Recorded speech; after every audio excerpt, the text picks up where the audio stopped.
தமிழக அரசியலின் பல்வேறு திருப்பங்களை உங்களுடன் பகிர்ந்து வரும் நம்ம நியூஸ் ஃபோக்கஸ் தமிழ் சேனலை மறக்காமல் சப்ஸ்கிரைப் பண்ணி இணைந்திருங்கள்.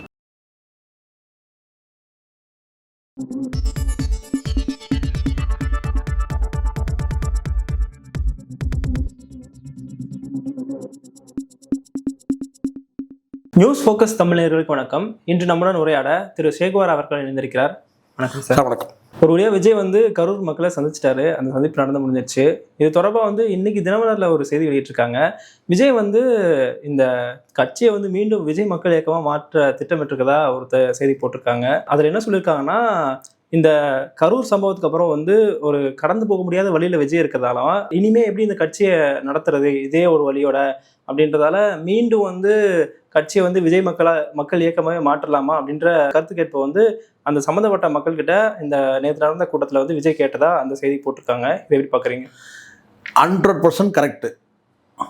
100% இது கரெக்டு.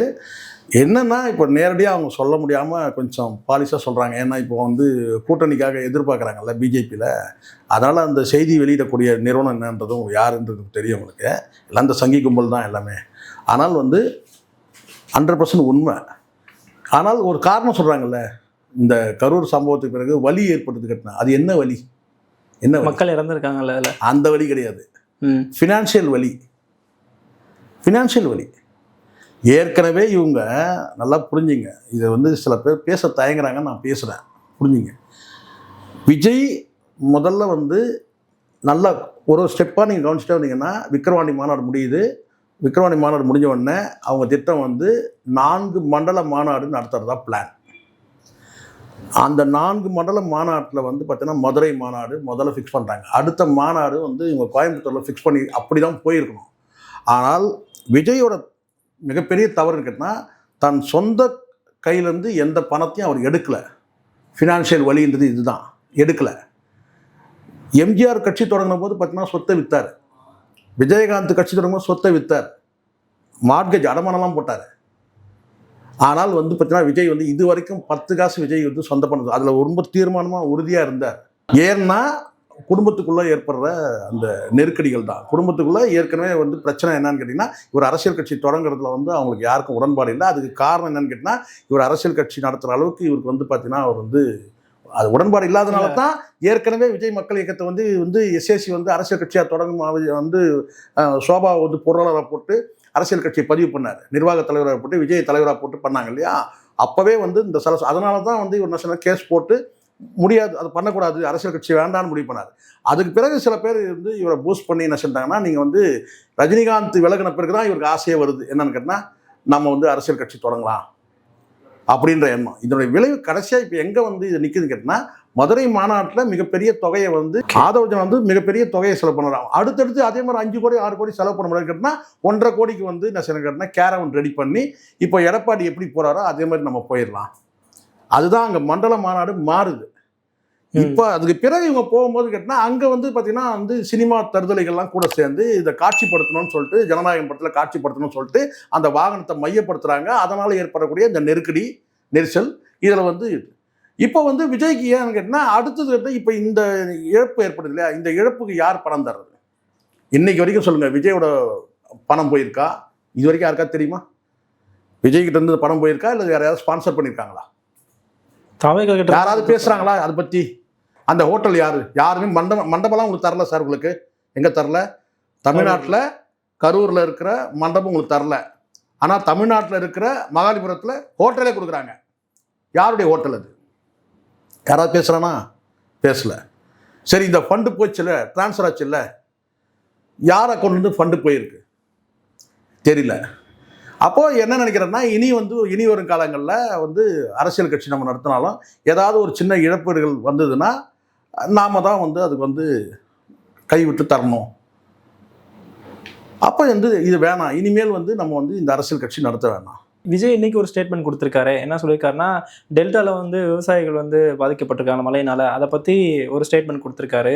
அப்போது இது ரெண்டுக்கும் ஒரு முரண் இருக்கு இல்லையா சார்? இங்கே நல்லா புரிஞ்சுங்க சார். உடனே உங்களுக்கு புரியலையா? உங்களுக்கு உடனடியாக ஒட்டுமொத்தமாக விலகிற ஐடியா கிடையாது. ஸ்டெப் பை ஸ்டெப்பாக நீங்கள் இல்லைன்னா கேட்க மாட்டேன்னா சார், அவங்ககிட்ட போஸ்டிங் போட்டு பணத்தை வாங்கிட்டு இருக்கேன்.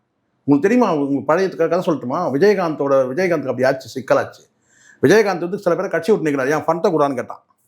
அதுக்காகலாம் தெரியுமா உங்களுக்கு? விஜயகாந்த் அதுவும் சினிமா துறையிலேருந்து சில பேர் வந்தாங்க. அவங்க வந்து என்ன கேட்டிங்கன்னா வந்து ஃபண்டு கொடுத்து போஸ்டிங் வாங்கிட்டாங்க. அது இதோட ஒரு படி மேலே போயிட்டு வந்து கேட்டால் எம்எல்ஏ சீட்டு கிடைக்குன்னு சொல்லிட்டு நம்பிக்கையில் வந்து பணம் கொடுத்து நீ கட்சிக்கு நிதியெல்லாம் கொடுத்தான், அவனுக்கு எம்எல்ஏ சீட்டு கொடுக்கணும்னு கேட்டால் என் பணத்தை ரிட்டர்ன் பண்ணு கேட்டான். இப்போ நாளைக்கே நீங்கள் சொல்கிற மாதிரி பார்த்தீங்கன்னா திடீர்னு ஒரே நாளில் மாற்றிட்டாருன்னு வச்சுங்க, அப்போ என்ன ஆகும்? ஒரே நாளில் மாற்றிட்டாருன்னா என்ன ஆகும்? நான் வந்து இந்த நிதி கொடுத்தேன் எனக்கு கொடுங்கன்னு சொல்லி கேட்பாங்கல்ல, அந்த சிக்கல் வரும்ல. அதெல்லாம் ஸ்டெப் பை ஸ்டெப்பாக விஜய் வந்து அரசியலிருந்து விலகிறார். இப்போ நான் கேட்குறேன், விஜய் மக்கள் இயக்கம் சில இருக்குன்னு அவங்க தேர்தலில் போட்டி இல்லையா? போட்டிட்டாங்கல்ல. அப்போ என்ன நிலைப்பாடோ அதே நிலைப்பாட்டுக்கு கொண்டு வரணும்னு பிளான் பண்ணுறாரு. ஆனால் என்ன எதுக்கும் கூப்பிடாதீங்க, நான் எந்த மாநாடு எந்த நடவடிக்கை இருக்கட்டும். நீங்கள் வந்து பார்த்தீங்கன்னா விஜய் மீண்டும் ஒரு மக்கள் இயக்கமாக மாற்றியாச்சுன்னா அவங்க விருப்பம். அது மக்கள் இயக்கம் வேறு, கட்சி வேறு சார். கட்சி வேறுனா இப்போ அன்றாட செயல்பாடுகள் கட்டாயம் பண்ணி ஆகணும். இப்போ பாருங்கள், நேற்று பேசின பிறகு தான் இந்த அறிக்கையே வருது. அரசியல் இப்போ நான் கேட்குறேன், இது மட்டும் போகுமா? இன்னும் வந்து இந்த அரசுக்கு எதிராக, திமுக அரசுக்கு எதிரானதை விட அன்றாட அரசியல் நடவடிக்கை எடுக்கணும்னா நீங்கள் இன்னும் பேசணுமே. பள்ளிக்கரணை மேட்டர் பேசணுமே, ஏன் பேசல? அதுவும் தானே சார் பிரச்சனை ஓடிக்கிட்டு இருக்கு. அப்போ அன்றாட அரசியல் நடவடிக்கையை வந்து எடுக்கிற அளவுக்கு விஜயால் முடியாது. அதுக்கு பல காரணங்கள் இருக்குது. நீங்கள் இந்த வழி இருக்குது, 6 மணிக்கு மேலே ஒரு வழி இருக்குது. அப்போ எப்படி செயல்பட முடியும்? இதுதான் இங்கே பலவீனங்கள் சார். நல்லா புரிஞ்சுங்க சார், இங்கே எல்லா மனிதருக்கும் வந்து பார்த்திங்கன்னா ஒரு பலவீனம் இருக்கும் அப்படின்னு நான் சொல்லுது. அந்த பலவீனத்தில் நல்லா புரிஞ்சுங்க எல்லாரும். பலவீனத்தில் வந்து பார்த்திங்கன்னா வந்து பலம் இருக்கக்கூடாது. பலவீனத்தில் பலம் இருந்ததுன்னா சிக்கல், பலத்தில் பலவீனம் இருக்கலாம். இப்போ வந்து நான் பெரிய பலசாலி, ஆனால் எனக்கு ஏதோ ஒரு சின்ன ஒரு வீக்னஸ் இருக்கும். ஆனால் இதை பண்ணாதான் ஒரு சில சொல்லலாம் பார்த்தீங்களா, நான் வண்டியை ஸ்டடியாக ஓட்டுறேன்னா நான் சரக்கு போடாதான் ஸ்டடியாக ஓட்டுறேன்னுமா. இது கிட்டத்தட்ட அப்படி தான். நீங்கள் அன்றாட ஒரு நாள் முழுவதுமே நீங்கள் வந்து பார்த்தீங்கன்னா வந்து உங்களுடைய நிலை மறந்து இருந்தீங்கன்னா அரசியல் கட்சி சார் இது. வியூக அமைப்பாளர் போடுறான், முன்னாள் சாயந்தரம் போடுறான், ஒரு டிட்டு போட்டு அப்ரூவல் கேட்குறான், மறுநாள் மத்தியானம் கொடுக்குறீங்க அப்ரூவல். அவன் எப்போ அதை வந்து நெட்டில் ஏற்றி அது எப்போ வந்து இப்போ பத்திரிகை போய் சேர்ந்து எப்போ நடக்கும்? அந்த அப்ரூவல் கூட எவ்வளோ தெரியுமா? பெரிய லெங்க்தாலாம் கிடையாது. சரி ஓகே செய்யலாம்லாம் கிடையாது. இது ஒரு எம் கேபிட்டல், ஒரு ஸ்மால் எம். ஒரு ட்விட் போடுறாரு, ஒரு ஜான்வரி ஒரு ட்விட் போடுறாரு. இந்த மாதிரி ஒரு விஷயம் இருக்குங்க சார், இதுக்கு வந்து இரங்கல் செய்தி வெளியிடலாமான்ற ஒரு ஐடியா இருக்குது, உங்களுடைய ஒப்பீனியன் சார்? இந்த மாதிரி இரங்கல் செய்தி இதுதான் சார் சொல்லும்போது அதுக்கு நீங்கள் என்ன செய்யணும் கேட்டால் ஒரு வரி சொல்லணும். ஓகே சார் இப்படி பண்ணலாம், இது இந்த லைன் நல்லா இருக்குது, ஓகே இதை நீங்கள் வந்து இதை அப்ரூவல் கொடுத்துறேன், இதை நீங்கள் பண்ணிவிடுங்க சொல்லணும்ல. அதெல்லாம் கிடையாது. வேணான்னா நோ, 2 எம் ஒரு NO இவ்வளோதான். எப்படி பண்ண முடியும் அரசியல் கட்சி? 24 மணி நேரம் இயங்குற விஷயம் சார் அரசியல் கட்சி. அவரால் முடியாது சார், முடியாது. நான் தான் இப்பவும் சொல்கிறேன், நான் தான் முதல்ல சொல்கிறேன், விஜய் வந்து அரசியல் விட்டு விலகுவார். இது வந்து ஏதோ கணிப்புலாம் சொல்லலை, இது ஆய்வு. இப்போ தினமலர் செய்தி இப்படி போட்டிருக்காங்க, நீங்களும் அதை தான் சொல்றீங்க. ஆனா அவர் இன்னைக்கு விட்டுருக்க அறிக்கை வந்து மீண்டும் அதே பாய்ச்சலோட வர மாதிரி தான் அறிக்கை விட்டுருக்காரு. அது மக்கள் வந்து சீக்கிரமே வந்து திமுக ஆட்சிக்கு முடிவு கட்டுவாங்கன்ற அறிக்கை தான். அதை டெல்டா விவசாயிகளோட சேர்த்து அந்த அறிக்கையை விட்டுருக்காரு. இதை எப்படி பார்க்குறீங்க சார்? ஒன்று நல்லா தெரியுங்க, மக்கள் எண்ண ஓட்டத்துக்கு வந்து பார்த்தீங்கன்னா உடனே வந்து அதை தடுக்கிற மாதிரி செய்யக்கூடாது. மக்களுடைய எண்ண ஓட்டம் என்ன இருக்குன்னு கேட்டிங்கன்னா, விஜய் வந்து தொடர்ந்து அரசியலில் வந்து நீடிப்பாரான்னு ஒரு கேள்வி வந்து எல்லார்ட்டையும் இருக்குது, ஊடகங்களும் பேசுது. நானும் கூட பேசியிருக்கேன். இன்னும் கூட என்னை தொடர்ந்து இன்னும் கூட பல பேரும் கேட்டால் அவர் வந்து இல்லைங்க, அவர் வந்து கட்சியை கலைச்சிடுவார், நீடிக்க மாட்டார், ஒரு ஒப்பீனியனாக கூட ஒரு சஜஷனாக கூட சொல்கிறேன், இல்லை அவருக்கு வந்து அரசியல் கட்சி செட் ஆகாது அப்படின்னு சொல்கிறோம். அவர் உள்ளத்துலேயும் அது இருக்குது. ஆனால் உடனடியாக சடனாக வந்து ஒரு டெசிஷன் எடுத்து இதை அறிவிக்கிறாருன்னா அதனுடைய பின்விளைவுகள்லாம் இருக்குல்ல. என்ன சொல்லுவாங்க? அவர் பயந்துட்டாருங்க, இல்லை இன்னொரு கட்சிக்கு இந்த சென்ட்ரல் கவர்மெண்ட் கொடுக்குற நெருக்கடிங்க, இல்லை சிபிஐ வந்து வழக்குக்கு பயந்துட்டாருங்க. வழக்கு இல்லைன்னா பிரச்சனை கிடையாது, சிபிஐ வழக்கு போட்டதுனால இவர் வந்து பார்த்தீங்கன்னா இவர் மேலே வந்து வழக்கு வந்துருமோன்னு சொல்லிட்டு இவர் வந்து இந்த மாதிரி ஒரு முடிவு எடுக்கிறாரு. அப்போ அதனால் என்ன செய்கிறான்னு கேட்டிங்கன்னா வந்து ஒரு நானும் இருக்குது. அதாவது கேட்டால் நான் சொல்கிறேன், நானும் அப்படி தான் ஏற்கனவே சொல்லியிருந்தார் இல்லையா, அதே மாதிரி கேட்டால் இந்த திமுக ஆட்சி இருக்காது. பிழையே வந்து நான் கேட்டேன்னா வெறுப்பு அரசியலை விதிச்சது தான். இப்போ நான் சொல்கிறேன், அரசியல் நடவடிக்கைக்காக நீங்கள் தாராளமாக பேசலாம். இந்த டெல்டா விஷயத்தை பேசலாம், பள்ளிக்கரணை விஷயத்தை பேசலாம், இன்னும் பல விஷயங்கள் பேசலாம். ஆனால் இவர் வந்து பார்த்தீங்கன்னா இப்போ சொல்லக்கூடிய அந்த ஒரு வார்த்தை இருக்குல்ல, நான் திமுக ஆட்சி வந்து முடிவு கட்டுவாங்க, இதெல்லாம் வந்து வழக்கமான வார்த்தைகள். ஏற்கனவே நான் வழக்கமான தான் டிவிக்கேல ஏற்கனவே இருக்கிற வழக்கமான வார்த்தைகளை கண்டினியூ பண்ணுறாரு. அப்படின்னா நான் இன்னும் இருக்கிறேன். ஆனால் உள்ளுக்குள்ள சஜஷன் வேறு. சார் நல்லா புரிஞ்சுங்க சார், அவர் அரசியல் விட்டு விலகணும்னு சொன்னால் இந்நேரம் இந்த நடவடிக்கை வரீங்க. நல்லா மனசில் வச்சுங்க. விஜய்க்கு வந்து கரூரில் மண்டபம் தரல. நீங்கள் என்ன சொல்லி கேட்டால் இங்கே தமிழ்நாட்டிலேயே வந்து பார்த்தீங்கன்னா சென்னையில், அதுவும் குறிப்பாக வந்து புறநகர் பகுதியிலே பெரிய மண்டபங்கள்லாம் விஜய்க்கு ஸ்கூல் கோவில் கேளம்பாக்கம் பக்கத்தில் பெரிய ஸ்கூல் இருக்குது, அங்கே வர வச்சு கூட பண்ணலாம்.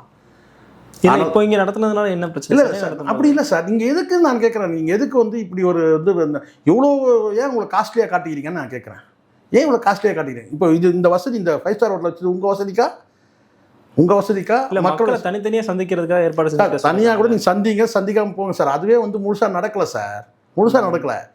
அந்த குடும்பங்கள் இருந்து 25 குடும்பம் தான் வந்து பார்த்தீங்கன்னா பலியான குடும்பம், மீதி குடும்பம் வரல. அந்த 45 பேர் அந்த கணக்கு காட்டினது வந்து பார்த்தீங்கன்னா காயப்பட்டவங்களும் வந்திருக்கிறாங்க. வெளியில் ஒரு கும்பல் வந்து புலம்புறாங்க. நீங்கள் வந்து நான் கேட்டால் இப்போ சொல்கிறீங்களா, இப்போ எல்லாரும் இப்போ இப்படி போட்ட உடனே என்ன சொல்லி கேட்டால் அந்த இருக்கிற அந்த நபர்கள், இந்த இருக்கிற விர்ச்சுவல் வாரியர்ஸ்லாம் கேட்டால் இன்னும் வந்து தலைவர் வந்து இன்னும் ஸ்ட்ராங்காக தான் இருக்கிறாரு, தலைவர் வந்து பலவீனமாக இல்லை. சில வார்த்தைகள் பாருங்கள், எஸ்ஏசி சொன்ன வார்த்தையோட கம்பேர் பண்ணிப்பாங்க.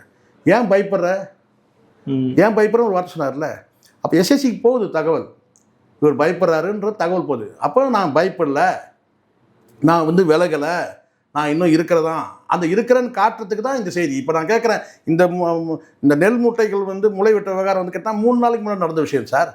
இதுக்கும் அந்த கரூர் மேட்டருக்கும் சம்மந்தம் இல்லையா? நீங்கள் அரசியல் நடவடிக்கை நீங்கள் தொடர்ச்சியாக இருக்கிறீங்கன்னா நீங்கள் தொடர்ந்து பேசணும்ல.